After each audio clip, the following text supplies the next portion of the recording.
Halo, assalamualaikum. Waalaikumsalam Waalaikumsalam warahmatullahi warahmatullahi wabarakatuh.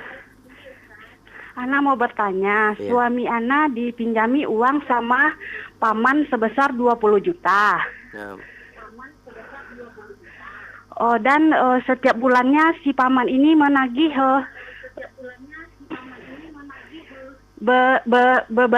seberapa ikhlasnya aja. Cuma sebelumnya nggak ada perjanjian untuk bagi hasil ataupun sama-sama menanggung untung atau ruginya. Bagaimana hukumnya, Ustadz? Ibu, nanti 20 juta kembali ke paman atau tidak penuh? Penuh, Ustadz, kembalinya penuh. Nanti kembalinya harus 20 juta juga. Iya, Ya, berarti ini nggak boleh nih, Bu. Ini riba dengan bunga yang tidak tetap. iya. Bunganya fluktuasi, terserah berapa ikhlasnya kamu. Oh, dan Ana sebagai istri udah sering menasehati suami untuk menghentikan itu dan mengembalikan uangnya. Iya, Ibu. Cuma suami agak susah, Ustadz, masih ngeyel gitu. Dan bagaimana hukumnya Ana sebagai istri apa ikut memperlancar uang transaksi yang haram ini, Ustadz? Allah barik fik, Ibu. Ibu kan tidak memperlancar, hanya sudah mengingatkan. Ya. Semoga Allah Subhanahu wa taala memberikan hidayah kepada suami Ibu. Terus nasihati dengan bersabar. Terus nasihati dengan bersabar, ingatkan akan ancaman Allah bagi si pelaku riba. Baik yang memakan, yaitu paman tadi memakan riba karena mendapat seikhlasnya ribanya, sedangkan bagi suami ibu adalah pemberi makan. Dua-duanya sama dikutuk oleh Allah Azza wa Jal. Ta'ala Rasulullah akila riba wa mukilahu wa katibahu wa syahidayhum sawa.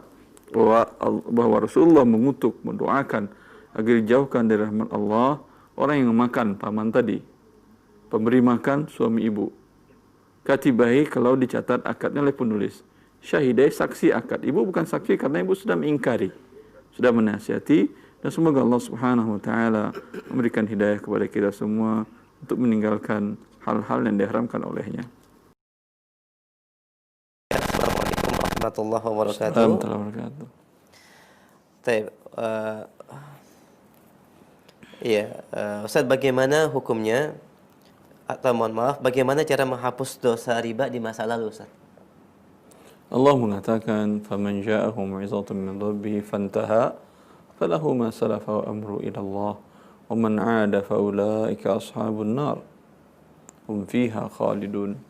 Kata Allah Azza wa Jalla, barang siapa yang datang kepada dia peringatan Allah, Allah mengharamkan riba, tahu dia pada saat ini, dulu mungkin karena jauh dari agama Allah, nggak tahu dia, orang ikut beli kendaraan dengan cara riba, dia beli juga, ikut juga. Orang beli rumah dengan cara riba, dia ikut juga. Orang nabung dapat tambahan riba, dia ikut juga. Karena ikut kebanyakan teman-teman dan lain-lain. Kemudian alhamdulillah Allah berikan hidayah dan dia tahu riba. Ya, maka kata Allah saat itu berhenti. Apapun konsekuensinya. Harus dijual aset, jual aset untuk menutupi hutang ribanya. Bila sudah tertutupi hutang ribanya dan selesai, ya, semoga Allah Subhanahu wa taala memaafkan yang telah berlalu dari dosa-dosa tersebut. Wa amruhu ilallah. Jangan teruskan lagi semenjak tahu itu. Semenjak tahu tapi masih belum juga dilunasi hutang ribanya, masih ada akad ribanya, maka kata Allah, inilah orang-orang yang diancam oleh Allah untuk masuk neraka dan kekal di dalamnya, kata Allah Azza wa Jalla. Yang sudah selesai hutang ribanya, sudah tidak ada akad riba satupun, ya, alhamdulillah. Status barang yang dia beli tadi dengan pinjaman riba halal, karena akad ribanya sudah selesai. Yang haram adalah ribanya saja. Wabillahi taufiq. Assalamualaikum warahmatullahi wabarakatuh. Dari hamba Allah, saya bekerja di salah satu perusahaan daerah bergerak di bidang pelayanan air bersih. Yang saya tanyakan, apakah termasuk riba di mana perusahaan tersebut menerapkan tagihan tiap bulan dan dikenakan denda 10% jika ada keterlambatan. Di bulan selanjutnya naik 12%. dan di bulan berikutnya naik 15%, sehingga sanksi adminnya sampai 132.000. Apakah riba dari usaha perusahaan daerah itu, Ustaz? Jazakallahu khair. Allah barik fiik. Iya, jelas ini pun riba jahiliyah. Anzirni azidka. Iya. Beri aku masa tangguh, maka akan kubayar berlebih hutangku kepadamu. Ya, ijma' para ulama ini adalah riba jahiliyah. Cuman masalahnya bagi pengguna air PDAM. Kalau mereka adalah orang yang tidak punya solusi lain, seperti orang yang tidak memiliki air tanah yang bisa digunakan. Ya, ada beberapa daerah mungkin yang tidak bisa air tanahnya dimanfaatkan dengan baik, maka dalam kondisi darurat dia. Ya, bagi dia tidak berdosa.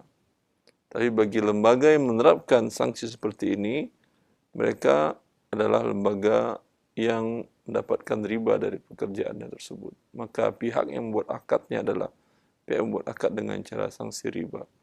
Saya faham maksud mereka adalah mengatakan kalau tidak begitu orang-orang tidak disiplin membayar. Ya. Akan tetapi tidak mungkin sebuah dosa besar membuat orang disiplin, membuat orang jadi baik, tidak mungkin. Saya yakin seperti perusahaan listrik negara yang mengubah menjadi prabayar. Mana yang lebih disiplin orang antara prabayar yang tidak ada denda ribanya dengan yang pasca bayar?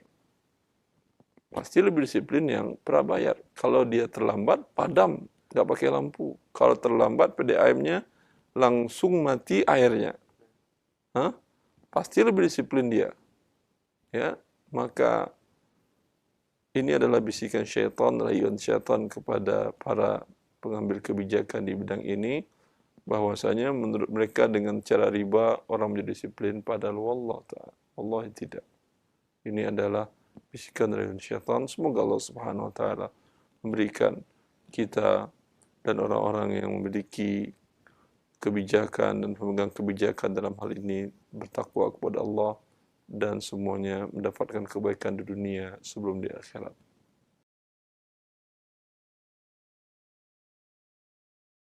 Assalamualaikum warahmatullahi wabarakatuh.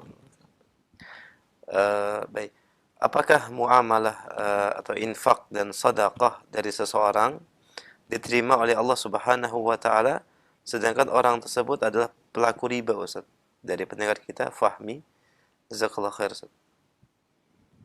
Apakah sedekah infak seorang pelaku riba diterima oleh Allah Azza wa Jalla? Jawabannya tidak. La yaqbalullahu shadaqatan min ghulul. Rasulullah menyatakan bahwa Allah Subhanahu wa taala tidak menerima sedekah dari harta yang haram. Dan riba adalah harta yang paling besar keharamannya didapatkan oleh anak manusia. Ya, maka Allah tidak akan menerimanya. Adapun ketika dia bertaubat, itu uang bukan atas nama sedekah. Seperti kasus seseorang yang bekerja dalam lembaga riba, atau dulu usaha dia adalah memberikan pinjaman dengan ada pertambahan. Dia ingin bertaubat kepada Allah. Kata Allah, فَإِن تُبْتُمْ فَلَكُمْ رُؤُوسُ أَمْوَالِكُمْ. Bila seorang rentenir, murabi, yaitu memberi pinjaman dengan riba, bertaubat, yang halal untuk dia hanyalah pokok uangnya. Andai dulu dia mulai usaha itu dengan modal 100 juta, dia pinjamin ke orang, bertambah, sekarang angkanya sudah menjadi 300 juta. Ya, dengan tambahan bunga yang dia dapatkan. Kata Allah, bila dia bertaubat, yang halal untuk dia 100 juta, pokok uangnya saja. Yang 200 juta ini dia apain? Jangan berikan lagi kepada pelaku riba tadi. Ini diberikan kepada fakir miskin. Tapi bukan sebagai sedekah. Ya. Tetapi ini adalah sebagai dia melepaskan diri dari yang haram. Bukan sedekah. Tapi melepaskan diri dari hal yang haram. Oleh karena itu, Al-Imam An-Nawawi dalam kitab Al-Majmu'-nya dan menukil sebelumnya dari Al-Ghazali dan banyak para ulama Syafi'iyah mengatakan ijma' para ulama bahwa orang yang semua hartanya haram tidak ada dari penghasilan yang halal uangnya semuanya, tidak ada kewajiban dalam hartanya, tidak ada kewajiban zakat, tidak ada kewajiban haji, dan seluruh kewajiban harta tidak ada dalam hartanya. Ya. Karena yang dikeluarkan bukan 2,5%, tapi 100%.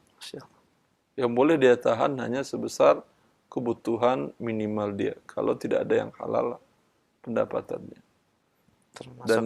Dan haji dan umrahnya pun tidak diterima. Karena diriwayatkan oleh Imam Ahmad bahwasanya Rasulullah sallallahu alaihi wasallam bersabda, bila seseorang keluar melakukan ibadah haji dan umrah dengan nafkah, dengan biaya yang haram, khabith, ya, ketika dia mengucapkan labbaik Allahumma labbaik, ya Allah aku datang menyebut panggilanmu, wa yunadi munadi minas sama, maka Allah mengutus seorang malaikat memanggil, menjawab panggilan itu di langit, la labbaika wa la sa'daik. Tidak, engkau bukan datang menjawab panggilan Allah. Harta yang kebawa adalah harta yang haram, biayamu biaya yang haram, ongkosnya ongkos yang haram, haji dan umrahmu tertolak dan tidak mendapatkan kemakburan dalam ibadahnya ini. Baik, jazakumullah khair. Demikian bagi pendengar yang bertanya terkait dalam pembahasan ini. Kami angkat kembali pertanyaan berikutnya. Assalamualaikum warahmatullahi wabarakatuh. Bagaimana penggunaan dana kartu kredit yang digunakan hanya beberapa hari, kemudian digantikan full sebelum dicetak tagihan, Ustaz? Apakah perbuatan tersebut haram? Haramnya kartu kredit, ya, adalah ketika Anda membuka kartu kredit, di awal sudah dinyatakan kalau Anda tarik dalam bentuk uang tunai langsung ada bunga. Ya. Ini sudah riba walaupun belum Anda setuju itu. Sudah dapat dosa riba Anda. Allah mengharamkan riba, Anda setuju. Walaupun belum Anda tarik. Walaupun belum keluar kartunya. Satu. Kemudian kalau Anda beli barang, maka Anda terkena cas bunga lagi karena dia pinjam uang, bukan dia beliin. Dia pinjam uang untuk beli barang, maka dikena cas bunga di awal. Pinjam uang, kemudian bayar berlebih. Maka ini bunganya beda-beda, ada 1,9%, ada 1,7%, ada.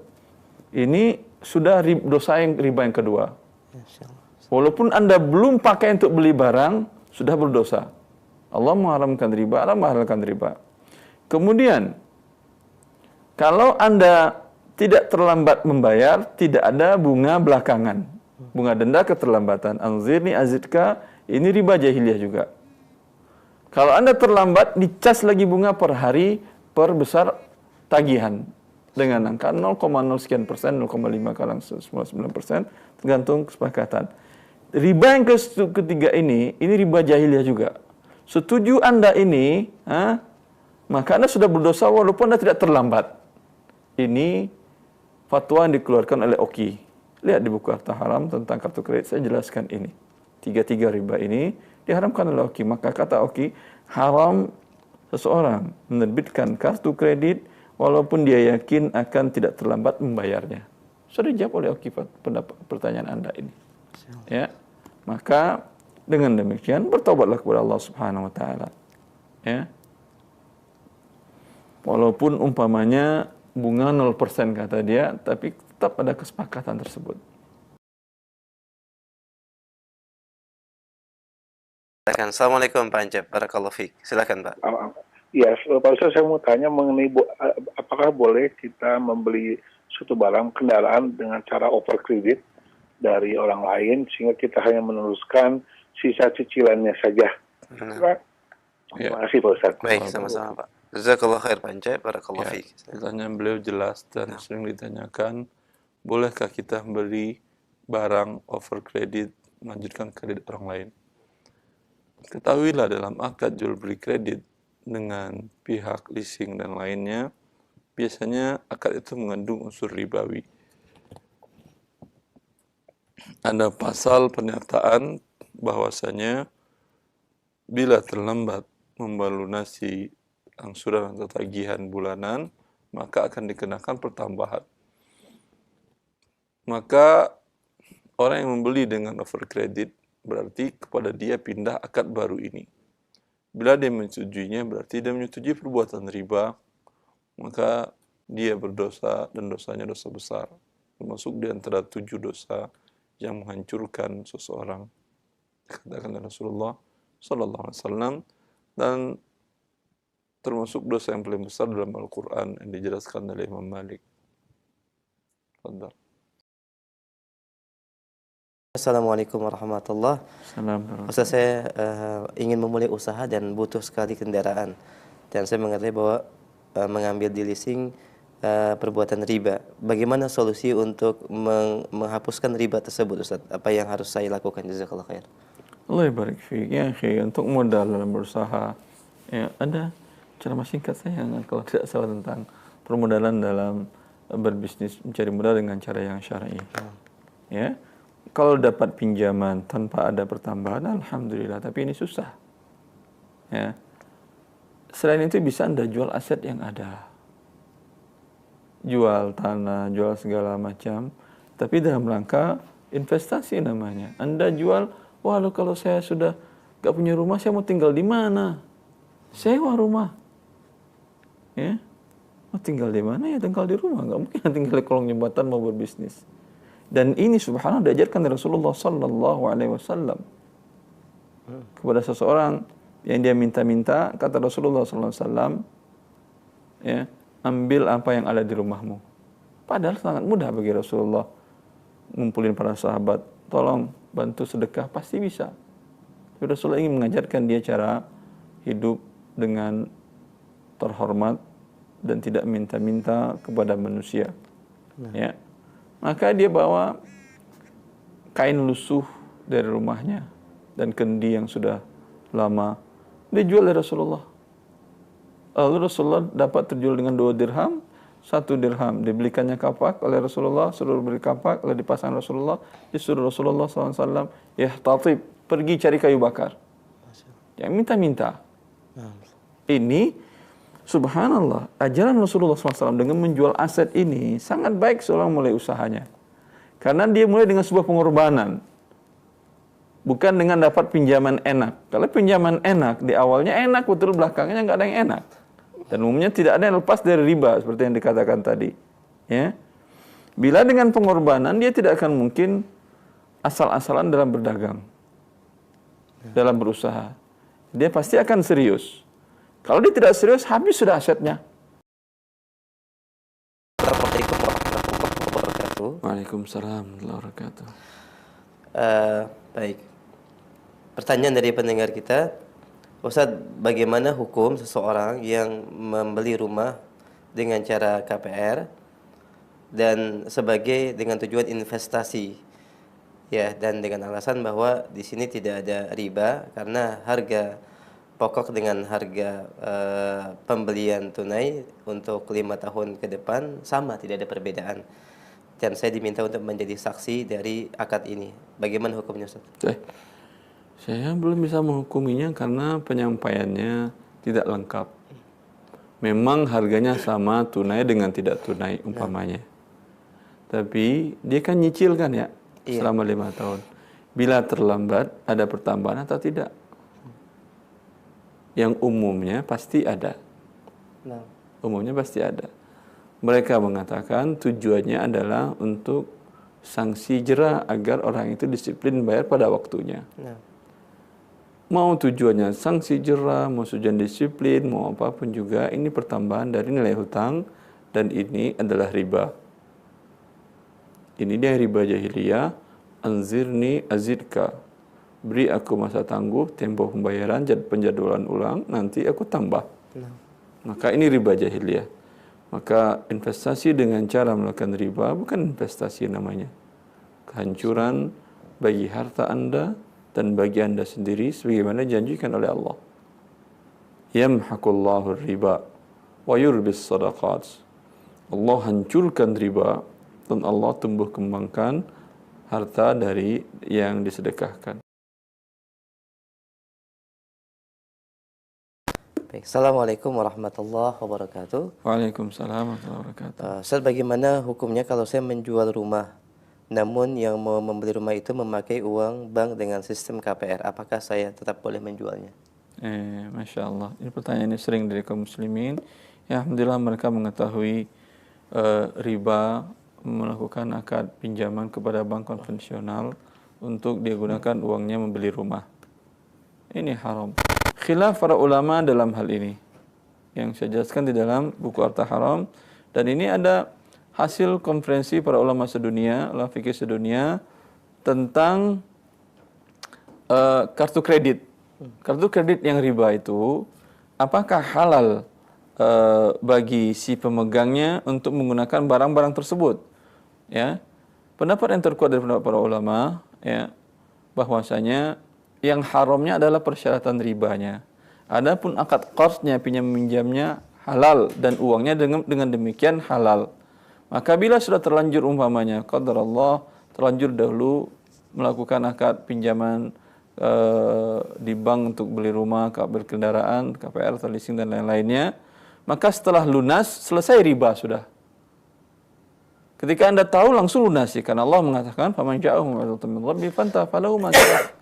Siapa yang datang kepada dia peringatan Allah telah mengharamkan hal tersebut, maka hendaklah berhenti. Ketika tahu dan belum lunas berhenti, bagaimana cara berhenti? Tutupi hutang ribanya. Kalau sudah lunas hutang ribanya, rumah tadi, kendaraan tadi halal dia miliki, halal. Karena akad qardnya sah. Ini pendapat yang terkuat dari para ulama, wallahu taala alam. Akan tetapi dalam kasus penjualan rumah tadi yang orangnya pakai KPR, katakan kepada dia, Anda muslim dan saya nasihati untuk tidak melakukan riba. Dan sampaikan juga kepada dia. Daripada Anda membuat akad riba, lebih baik Anda langsung ke saya kreditnya. Bayar setengah dulu atau sepertiga dulu atau berapa dana cash yang Anda butuhkan, kemudian sisanya nyicil dan Anda naikkan harganya, boleh. Ya. Boleh, harga kredit lebih mahal daripada harga tunai, pada Allah mengatakan ini. Qalu innamal bai'u mithlur riba wa ahallallahu al-bai'a wa harrama ar-riba. Orang-orang jahiliyah kafir mengatakan, jual beli itu sama aja dengan riba. Kenapa engkau Muhammad orang Islam menghalalkan jual beli, mengharamkan riba? Jual beli mana yang mereka maksud sama dengan riba, Sadisan? Jual beli tunai, karena ada sebagian orang yang berpikir bahwasanya jual beli dengan harga tidak tunai lebih mahal daripada tunai itu adalah riba. Enggak, ini salah berpikir dia. Allah mengatakan dalam Al-Quran seperti itu. Allah mengatakan apa? Wa ahallallahu al-bai'a wa harrama riba. Mereka mengatakan jual beli sama dengan riba. Jual beli mana? Jual beli tunai tidak mungkin sama dengan riba. Mana persamaannya? Ada? Tidak ada. Jual beli mana mereka maksud? Jual beli tidak tunai lebih mahal daripada yang tunai. Ya. Sama artinya umpamanya, Sadisan pengen motor. Ya. Tidak punya uang. Ya. Lalu pinjam uang kepada saya atau kepada yang lain. Lalu dia mengatakan, ini 7 juta tapi bayar 8 juta. Serah ente mau beli motor, beli apa terserah. Ini ya, hukumnya apa?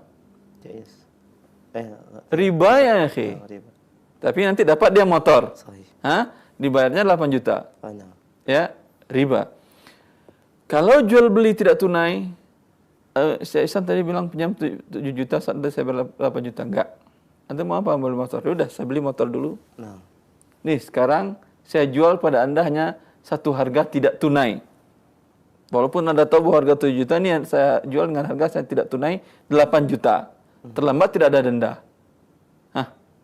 Nyicil boleh. Ini riba? Tidak, ini jual beli yang Allah katakan halal. Tetapi bentuknya kan sama, ada pertambahan 1 juta. Maka orang jahiliyah berpikir bahwasanya itu sama aja. Ini sebagian pemikiran seperti ini diadopsi oleh sebagian orang yang kurang mengerti fikih. Semoga Allah memberikan pemahaman kepada mereka. Ya. Maka mereka mengatakan demikian, kata Allah, dijawab oleh Allah, tidak. Allah yang langsung menjawab dalam Al-Quran. Wa halallahu al-bai'a wa harrama ar-riba. Allah menghalalkan jual beli, kata Allah. Allah haramkan riba. Yang jual beli tadi 8 juta dengan tidak tunai tadi selama 1 tahun umpamanya pembayar pelunasannya halal, kata Allah. Yang akadnya pinjam 7 juta, bayar 8 juta, sama juga dapat motor juga, haram riba. Nas dari Allah Subhanahu wa taala membolehkan akad yang seperti ini. Wallahu taala alam. Ustaz, ini Waalaikumsalam mau nanya warahmatullahi.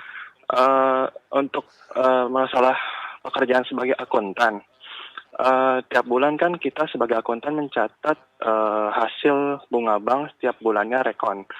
Nah, itu ada beberapa ustadz bilang bahwa untuk pekerjaan itu adalah bukan sebagai pencatat riba, namun sebagai pencatat hasil riba. Itu gimana ya Ustadz hukumnya? Gitu. Wallahu taala alam. Kalau yang saya pahami, mencatat riba termasuk dalam mencatat yang Anda katakan tadi. Kalau Ustaz tersebut mengatakan tidak, urusan dia dengan Allah. Ya gitu. Boleh satu lagi Ustaz? Fadhal. Ini juga sebagai administrasi proyek. Saya kan sekarang bekerja sebagai administrasi proyek pemerintahan. Cuman ini barangnya itu kan import. Nah, terkadang di saat pemerintah itu sedang memesan barang yang sedang membludak, kita sedang kehabisan stok atau stoknya itu minim. Tapi kita menerima pesanan tersebut dengan jarak tempo, misalkan 3 bulan baru ada barangnya kayak gitu. Itu apakah saya termasuk menolong dalam hal yang keburukan, Ustaz? Barangnya custom atau bukan? Barangnya custom dari Jepang. Kalau custom boleh. Boleh ya. Jadi bukan yang syarat jual beli yang harus ada barang sedang dimiliki gitu ya. Itu untuk jual beli biasa. Kalau untuk istisna, karena kalau custom kan berarti minta dipesan dibuatkan. Itu boleh dilakukan jual belinya walaupun belum ada barangnya. Orang jual beli apartemen boleh. Walaupun apartemennya masih sedang dibuat. Atau minta untuk dibuatkan walaupun masih baru ada bentuk maket, berbentuk map aja baru tanah, sudah boleh diperjualbelikan. Karena akadnya istisna. Ini keputusan dari HOKI, Organisasi Komunikasi Islam, tentang akad istisna adalah akad yang boleh. Memang secara fikihnya sebagian para ulama mazhab seperti mazhab Syafi'i, Hambali, Maliki tidak membolehkan. Tapi secara praktek semua manusia melakukannya. Anda beli nasi goreng, sudah ada nasi goreng atau belum? Belum. Boleh atau tidak? Boleh. Lah kenapa boleh? Kan belum ada nasi gorengnya. Iya. Kalau ketika nasi goreng Anda bilang boleh, ketika barang tadi Anda bilang tidak boleh. Karena masuk terkena itu hukum yang harus jual beli semuanya ada barangnya dulu. Karena itu akadnya istisna, maka boleh. Ya, Assalamualaikum Ustaz. Assalamualaikum warahmatullahi wabarakatuh. Ada promosi tabungan. Promosi tabungan? Iya, tapi dia memberikan tabungan di mana ini Pak Suwanto? Lembaga riba atau syariah? Syariah. Dia akadnya begini, kalau misalkan menabung nanti dikasih hadiah gitu. Tapi hadiahnya di depan. Promosi tabungan. Tabungannya, apakah tabungan tanpa pertambahan? Giro wadiah. Tanpa pertambahan. Ya, giro wadiah. Kalau giro wadiah, semua para ulama dan semua legal hukum dunia mengatakan akadnya pinjaman. Maka tidak boleh ada bonus segala macam. Ya, bila ada bonus segala macam, ada promo segala macam, maka ini adalah riba. Ya. Karena di sini tidak ada kerugian dari pihak penabung, tidak akan mungkin rugi. Berbeda dengan kalau akad mudharabah yang murni mudharabah, di sana ada kemungkinan rugi. Ya, kalau ini tidak mungkin rugi, ya, tanpa ada pertambahan juga, maka akadnya adalah pinjaman. Bila ada bonus, hadiah segala macam dari pihak bank yang statusnya sebagai peminjam, maka ini adalah riba. Walaupun produk ini dikeluarkan oleh bank syariah. Jelas Pak Susanto? Jelas. Ya, jangan antum ambil sedikit pun bonusnya. Memang belum dia lebih bagus akadnya ini rekening giro wadiah tanpa ada pertambahan. Apapun diberikan oleh dia, berikan kepada fakir miskin karena adalah riba yang diharamkan. Dan kalau bisa dari awal Anda bilang, coret semua bonus dan segala macam dan jangan masukkan ke tabungan saya. Saya tidak mau tabungan saya dicampur dengan riba. Ya, saya sih belum melakukan, hanya Kenapa? belum melakukan transaksi. Iya, bikin seperti itu. Kalau belum melakukan, alhamdulillah, selamat dari riba. Halo, Assalamualaikum. Waalaikumsalam. Mau tanya, saya kan dulu punya rekening bank. Iya, silakan terus. Terus itu sudah saya ajukan permohonan. Nah, sekarang itu sudah tidak ada bunganya. Itu gimana ya, Pak Ustadz ya? Ibu Iin, apakah Anda darurat untuk buka rekening di sini? Artinya tanpa buka rekening Anda akan dapat mudarat? Sebenarnya nggak ada apa-apa sih. Kalau nggak ada apa-apa, jangan bikin dosa. Karena walaupun bunga ribanya tadi sudah dinolkan, tetapi lembaga bank tadi dia bekerja untuk riba. Artinya uang Anda akan diputarkan, dipinjamkan dalam bentuk riba. Iya atau tidak? Kecuali yang dibolehkan hanya darurat saja. Seperti umpamanya payroll-nya atau gaji bulannya harus melalui bank rekening ribawi tadi. Oh, jadi harus di-close saja ya? Ustadz, Ditutup, ya. ya. Ditutup, Ibu. Untuk mendapatkan keridhaan kecintaan Allah Azza wa Jalla dan untuk bisa mentaati Allah dan tidak mendurhakainya, ini adalah pertarungan hidup sampai kita bertemu dengan Allah sampai mati dan tidak pernah berakhir. Oleh karena itu, selalulah untuk meyakinkan diri agar bisa selalu mentaati Allah dan tidak memaksiatinya, apalagi dalam masalah rezeki yang diberikan oleh Allah. Allah berikan kita rezeki tetapi kita berbuat maksiat kepadanya dengan riba dan lain-lainnya, maka ini sebuah kekurangan ajaran seorang makhluk kepada Rabb-Nya yang maha besar. Semoga Allah Subhanahu wa taala memberikan kita rahmat-Nya dan sehingga memudahkan kita untuk bertobat kepadanya dan meninggalkan semua transaksi dan tindak laku kita yang melanggar ketentuannya. Wallahu waliyut taufiq.